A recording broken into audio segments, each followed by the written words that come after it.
Welcome to Jets Talk. My name's Ryan. I'll be your pilot. If you're new here, hit that subscribe button. If you've been here before, welcome back. I love having you here.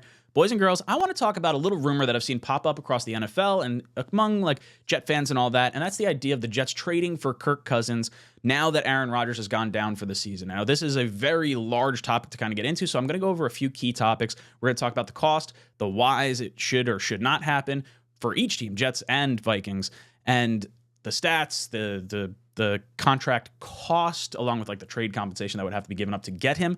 So first and foremost, you have to see, why would the Vikings want to trade him?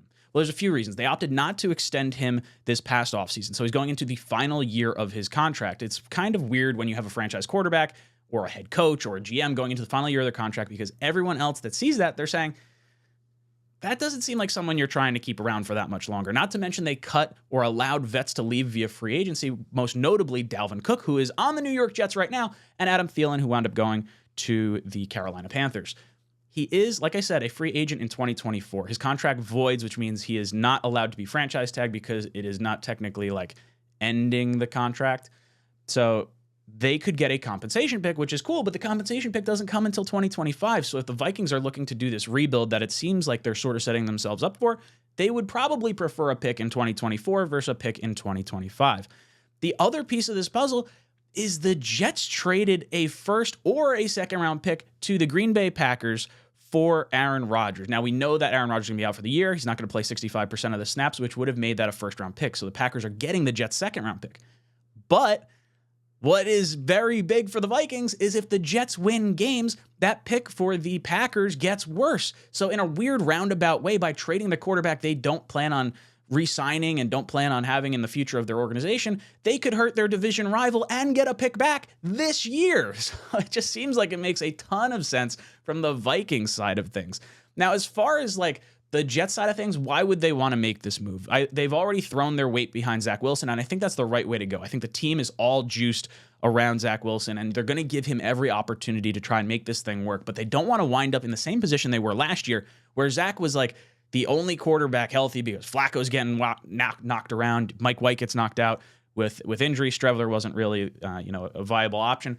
So they don't want to wind up being in that same situation because they have an elite defense. There's a really good shot the Jets have the best running back, the best wide receiver, and the best defense in football. It's all arguable for sure. But at least they are very, very poised to go far in the AFC and contend for a Super Bowl with just baseline quarterback play. So they're asking Zach Wilson to be average right now. And Kirk Cousins has been above average for his entire career. Basically, since he wound up going to the Minnesota Vikings, he has... Well, so for his career, he's 72, 65, and 2. But since he's been with the Vikings, his statistics, 67.9% completion percentage, 4,471 yards, 33 touchdowns, and 11 interceptions. That's what his stats would extrapolate across a 17-game schedule for the average of his Vikings career. That stat line is going to get the Jets into a Super Bowl. 4,400 yards would set the Jets' all-time single-season passing record. 33 touchdowns would set the Jets' all-time single-season touchdown record. So this is something that could feasibly happen. And it would just make sense from a Jets perspective. You can't waste the rookie years or the cheap years of Garrett Wilson, Breece Hall, Sauce Gardner, AVT, Jermaine Johnson. The Jets are loaded, and to waste a season when maybe Zach is not performing up to snuff would be a major, major blow. Now, as far as what this could look like in terms of his contract, the contract is a 1-year, $10 million deal right now. He has a signing bonus. That's why his cap hit in Minnesota is about a $20 million cap hit. But if he's traded, it's on a 1-year, $10 million contract. And even better than that, if you divide $10 million by 17 games per season, the remaining games in the season is actually what you'd be paying. So right now it's probably about a 1-year, $9 million contract. But if you wind up trading for him a little bit further into the season, it could be a 1-year, almost $5 million deal for a franchise quarterback that could take you to a Super Bowl. that is the wow factor here that could really become a thing. Now, as far as the trade compensation, I think it would wind up being a conditional pick. It's weird because the Vikings don't have a ton of say in it. They do have a ton of say in terms of okay, look, we don't want to trade you. But then there's also the side of things of Kirk Cousins and his contract. He has a no trade clause in his contract. So if he doesn't want to come to New York, which he's already turned down once before when he was a free agent, Granted, much different circumstances. The Jets were not the team that they are today, and we have a different regime in place, not Maccagnan, like it was the last time he turned us down.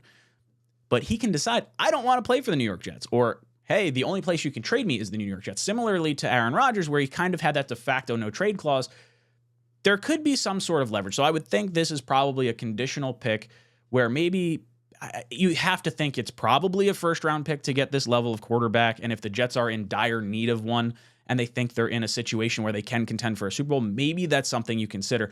Or you wind up pushing it and you say, hey, we're going to give you a conditional pick, and it's going to be a third this year and a, depending on how we perform this season, you'll get a 2025 pick in some capacity, because they would have gotten a third-round pick seemingly in 2025 if they just let him walk. So if you give them the third-round pick this year, they get it a year earlier. Plus, depending on how Cousins performs, you get a higher pick in the future. And I think that's the way I would probably try to work this, unless you're trying to trade some of our other players. Like, you got guys under contract that only have a year left on their deal, guys like a Bryce Huff, for instance. Maybe there's a situation where the Jets, feel they can move him, and if there's a player on the Jets roster that the Vikings are seemingly looking at, maybe you can avoid sending a draft pick. Now, for me, I would prefer to send the draft pick because I want as many weapons on the Jets as possible this year to contend for a Super Bowl this year. Like, I don't want to give away players that could help us when picks aren't necessarily going to help us for this year. So something to kind of look at. Now, when would this trade possibly happen? Well, we want to take a look at the schedules and where things kind of shake out. The Vikings right now are sitting at 0-2 after losing last night to the Philadelphia Eagles, but they were squarely in that game, and they had like 4 or 5 turnovers. None, I shouldn't say none, but one of which I believe was a Cousins fumble, but the rest, like, guys just dropping balls left and right, and it's a little frustrating. You could see a little bit of frustration on Cousins' face there. But when you're looking at their schedule, Chargers, Panthers, Chiefs, Bears, and then, what does that look like at that point? I think the Chargers and the Chiefs are 2 teams that could very likely beat the Vikings. And then Carolina and Chicago, you probably pencil those in as wins. So if they're sitting at 2-4 at the 7-week mark, right around when the trade deadline is, because remember, the trade deadline, I believe, is week 8. But if you're the Jets, you're definitely targeting this week 7 mark right there, the bye week, because if you're bringing in a new quarterback, then you have to at least give him time to kind of acclimate to the system. Now, Kirk Cousins was in Washington with Shanahan, so I feel like there's some very easy pick-upable, that's a weird way to say it, pick-upable offensive nuances, I guess. I don't know. I feel like you could benefit, especially the way the Jets play. The Jets are going to lean on the running game, which is going to allow Kirk Cousins to kind of let this kind of work out. It could wind up being like, maybe it's going to take him a month to sort of get up to speed, and you can rely on the running game and some very simple concepts early on in the season. For the Jets side of things, I think they give him, which way do I have to point? This way. Oof, that's weird. So for the Jets side of things, we got Dallas this week on a short week and New England. So I think these are the kind of the litmus test for the New York Jets. How does Zach Wilson look in these 2 games? It's a very, very hard defense in Dallas, and New England has always kind of given him problems. Can he exercise those demons and be the guy? If he can be the guy, he's going to be the guy for the rest of the season. I don't think the Jets ideally want to trade away more draft picks when you want to try and keep this window open longer and longer, and those draft picks could help you with the offensive line and some other stuff in the future. Now, you have Kansas City, and you got Denver. Man, I got to work on like where I'm pointing here. Denver, Kansas City, Denver, Philadelphia. It's a grueling stretch. It's very possible the Jets are sitting at 2-4 heading into the bye week, and you might say, "Hey, we got to make a decision now." Like, Zach, we put everything behind you. You fell flat on your face. If that's what ultimately happens, obviously none of us are rooting for that. But if that's what winds up happening, that's the target date, I believe, for a New York Jet trade for someone like Kirk Cousins. So, as far as would I want this to happen, it's pretty funny. This is like all roundabout, because the first video I made on this channel, when I decided to make this channel in 2018, Kirk Cousins was becoming a free agent at that time. And I was saying how Kirk Cousins is absolutely going to be a New York Jet. And if it winds up being right 6 years later, damn, I'm good. But no, yeah, why would this happen? And how do I feel about it? Well, I wanted him back in 2018, and I think it would have been a really strong move, because you would have had, think about Kirk Cousins plus 3 second-round picks and the 6th overall pick that you wound up trading to go get Sam Darnold. You'd have those picks back, and you would have already had all this stuff. So it's a whole thing in the past. But I wouldn't mind making this move now. Cousins has always been that kind of motivational leader. He's always a locker room guy. You like that? He's the you like that guy. Not to mention, he could be a free agent. And if you're looking at the Vikings, who are dropping passes and they seem unfocused, and you don't have all the weapons aside from Justin Jefferson, you have to decide, okay, how am I going to make the most amount of money possible? Kirk coming to the Jets, possibly winning a Super Bowl because we're all in this year, and then being able to hit free agency because the Jets, they might say, hey, look, we expect Rodgers back. It's a one-year deal. We're doing it purely to get through this season so we don't waste the 52 other guys on the roster this year. You allow him to walk. The Jets can get a compensation pick in 2025. There's no reason for the Jets to have to, extend him and piss off Aaron Rodgers or anything like that. It's a little weird, I'll admit, for sure, but it's a very reasonable thing to have happen. And Rodgers, I don't know if you, do you have a conversation with Rodgers? Say, hey, look, this is what we're planning to do.